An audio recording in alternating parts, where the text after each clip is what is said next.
Good evening everyone. आज हम भारतीय प्राचीन इतिहास का भाग 4 आप लोगों से डिस्कस करेंगे। इसमें पहला क्वेश्चन है, त्रिपिटक क्या है? Option number A, Gandhi ji के 3 बंदर। Option B, Brahma Vishnu Mahesh. Option C, Mahavir के 3 नगीने। ऑप्शन डी, बुद्ध के उपदेशों का संग्रह। तो इसका सही आंसर है डी। त्रिपिटक बौद्ध ग्रंथों में सर्वाधिक महत्वपूर्ण है।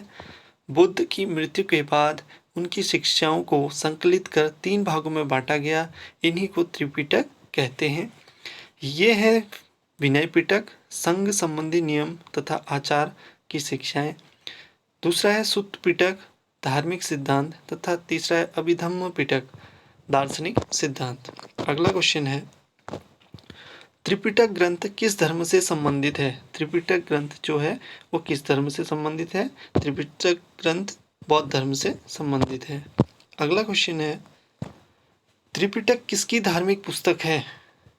त्रिपिटक किसकी धार्मिक पुस्तक है? डी, बौद्ध की। त्रिपिटक निम्न में से किससे संबंधित है? बौद्धों से। अगला क्वेश्चन है, निम्नलिखित में से किस बौद्ध ग्रंथ में संघ जीवन के नियम प्राप्त होते हैं? तो वो होते हैं बी, विनय पिटक से। अगला क्वेश्चन है,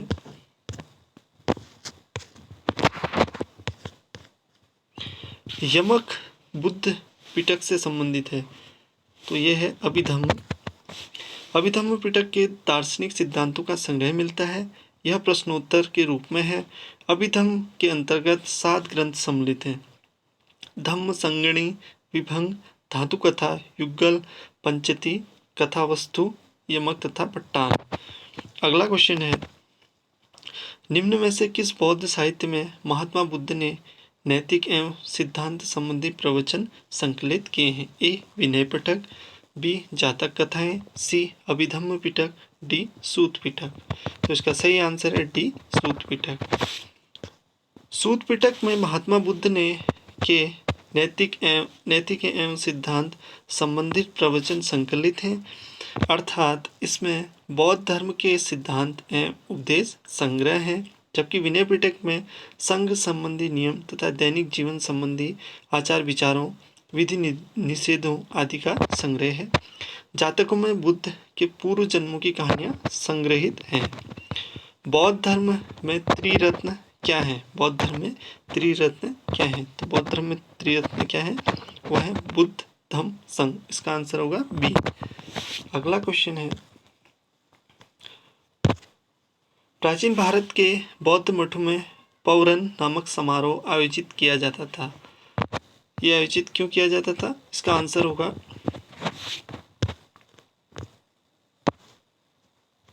बी।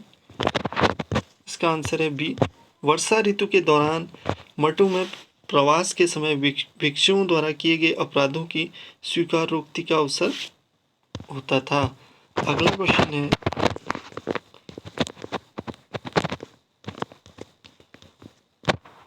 अशोकाराम विहार निम्नलिखित में से किस स्थान पर स्थित है?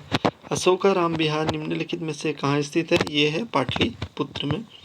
प्रसिद्ध बौद्ध ग्रंथ महावंश के अनुसार मौर्य शासक अशोक ने पाटलिपुत्र में अशोकाराम विहार को निर्मित करवाया था।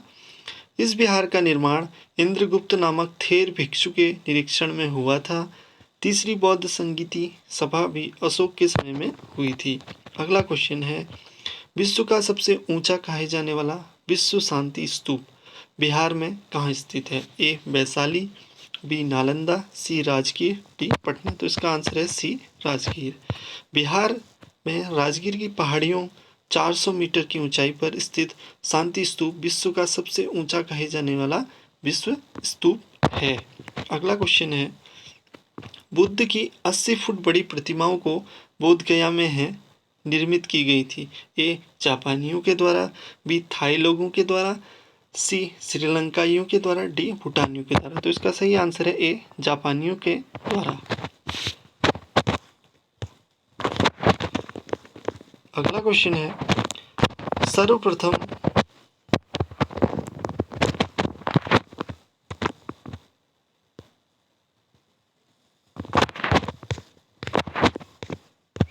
सर्वप्रथम स्तूप शब्द कहाँ मिलता है?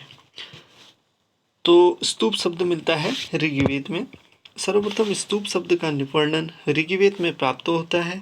इसके अतिरिक्त अथर्ववेद, वाजसनेयी संहिता, तैत्तिरीय ब्राह्मण संहिता, पंचविंश ब्राह्मण आदि ग्रंथों से स्तूप के संबंध में जानकारी मिलती है। स्तूप का शाब्दिक अर्थ है किसी वस्तु का ढेर। अगला क्वेश्चन है, वह स्तूप स्थल जिसका संबंध भगवान बुद्ध के जीवन की किसी घटना से नहीं रहा वह है सांची। बोधगया का स्तूप स्थल बुद्ध की ज्ञान प्राप्ति से, सारनाथ धर्मचक्र प्रवर्तन से तथा कुशीनगर या कुशीनारा बुद्ध की मृत्यु से संबंधित है, जबकि सांची बुद्ध के जीवन की किसी विशेष घटना से संबंधित नहीं है। अगला क्वेश्चन है, निम्नलिखित स्तूपों का सही तैथिक क्रम कालक्रम क्या है? तो इसमें देखेंगे, भरतहु एवं सांची के स्तूप की स्थापना भरहुत एवं सांची के स्तूप की स्थापना मौर्य शासक अशोक के शासनकाल में हुई थी। कुछ ऐतिहासिक स्रोत धमेक स्तूप का निर्माण काल भी अशोक के शासनकाल को ही मानते हैं। अमरावती स्तूप का निर्माण सातवाहन के समय में हुआ था। भरतहु, सांची एवं धमेक स्तूप का निर्माण क्रम निर्धारण करना संभव नहीं है। अगला क्वेश्चन है, अनात्मवाद सिद्धांत है, यह किससे संबंधित है? यह है बौद्ध दर्शन का। बौद्ध दर्शन में अनात्मवाद का सिद्धांत गौतम बुद्ध के प्रति समुत्पाद के सिद्धांत से ही सिद्ध होता है। अगला क्वेश्चन है, संसार अस्थिर और क्षणिक है का निम्न में से किससे संबंध है? तो यह है बौद्ध से। बौद्ध दर्शन में क्षणिकवाद को स्वीकार किया गया है। बुद्ध ने स्वयं अनित्यवाद के सिद्धांत का प्रतिपादन किया था। क्षणिकवाद अनित्यतावाद का तार्किक विकास है जो बौद्धोत्तर दर्शन में अस्तित्व में आया। अगला क्वेश्चन है, निम्नलिखित में से किसे एशिया की ज्योतिपुंज के तौर पर जाना जाता है? तो वो जाना जाता है गौतम बुद्ध को। गौतम बुद्ध को एशिया की ज्योतिपुंज के तौर पर जाना जाता है। गौतम बुद्ध के जीवन पर एडविन अर्नोल्ड ने द लाइट ऑफ एशिया नामक काव्य पुस्तक की रचना की थी। निम्नलिखित में से किसे एशिया की ज्योतिपुंज के नाम से जाना जाता है? तो ये भगवान बुद्ध को। अगला क्वेश्चन है, क्षणिकवाद का प्रतिपादन किसने किया? तो वो किया बुद्ध ने। अगला क्वेश्चन है, भारत के सांस्कृतिक इतिहास के संदर्भ में पारमिता शब्द का सही विवरण निम्नलिखित में से कौन सा है? तो इसका आंसर है सी, परिपूर्णताएं जिसकी प्राप्ति से बोधिसत्व या प्रशस्त हुआ था।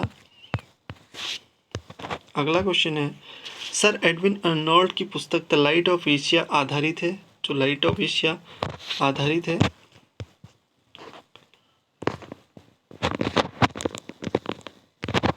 सर एडविन अर्नोल्ड की पुस्तक the light of Asia Lalit विस्तार के विषय वस्तु पर आधारित है।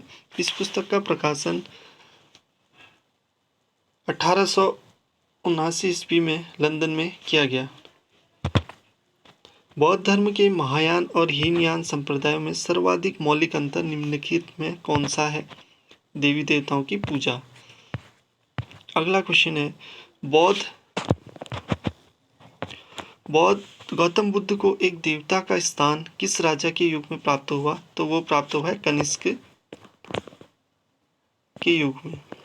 कनिष्क शासनकाल में संपन्न चतुर्थ बौद्ध संगीति में बौद्ध धर्म की हीनयान एवं महायान नामक दो स्पष्ट एवं स्वतंत्र संप्रदायों में विभक्त हो गया। महायान शाखा में बुद्ध को देवता माना गया तथा उनकी पूजा की जाने लगी। इस प्रकार कनिष्क के काल में बौद्ध धर्म की महायान शाखा के तहत गौतम बुद्ध को एक देवता का स्थान प्राप्त हुआ। अगला क्वेश्चन है, भारत में पहले किस मानव प्रतिमाओं को पूजा गया वो थी? जो सबसे पहले प्रतिमाएं पूजी गई थी वो कौन सी थी? वो थी बुद्ध की। भारत में सबसे पहले बुद्ध की प्रतिमाओं की पूजा की गई। बौद्ध धर्म के महायान शाखा के अनुयायियों ने सर्वप्रथम बुद्ध मूर्तियां स्थापित करके उनकी पूजा प्रारंभ की। देश में निम्नलिखित में से किसने मूर्ति पूजा की नींव रखी? तो मूर्ति पूजा की नींव रखी बौद्ध धर्म ने। अगला क्वेश्चन है,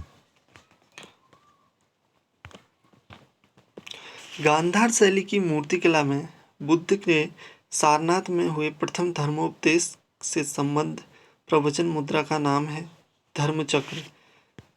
उसका नाम क्या है? धर्मचक्र।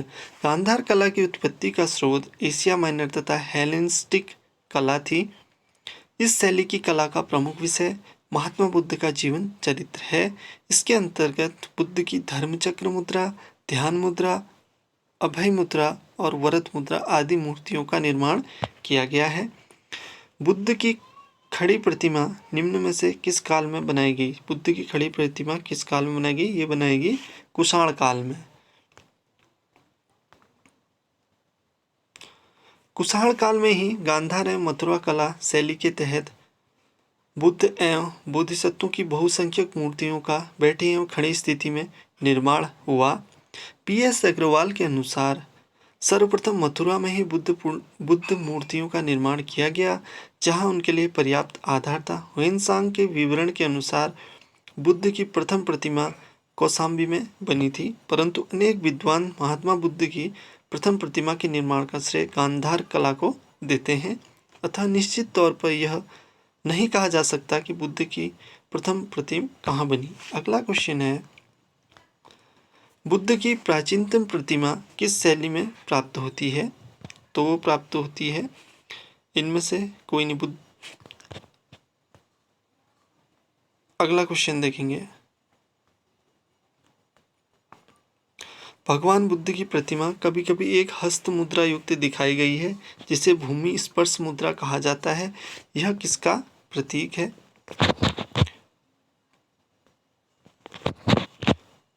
ये प्रतीक है मार के प्रलोभन के बावजूद अपनी सुचिंता और शुद्धता का साक्षी होने के लिए बुद्ध का धरती का आह्वान।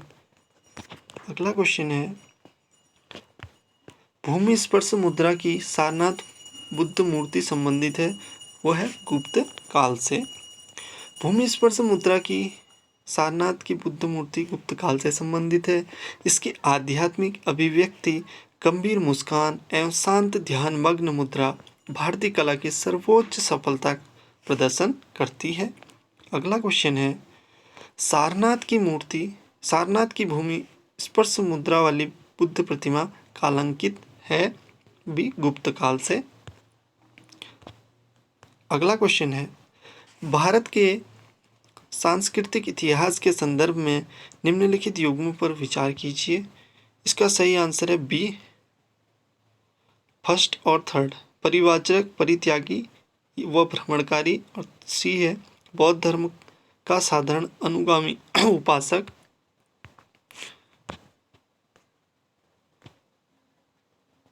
अगला क्वेश्चन है, भूमि स्पर्श मुद्रा सारनाथ बुद्ध मूर्ति संबंधित है गुप्त काल से। सारनाथ की भूमि स्पर्श मुद्रा वाली बुद्ध प्रतिमा कालांकित है गुप्त काल से। आज के लिए बस इतना ही दोस्तों, मिलते हैं अगली वीडियो में नए प्रश्नों के साथ। धन्यवाद।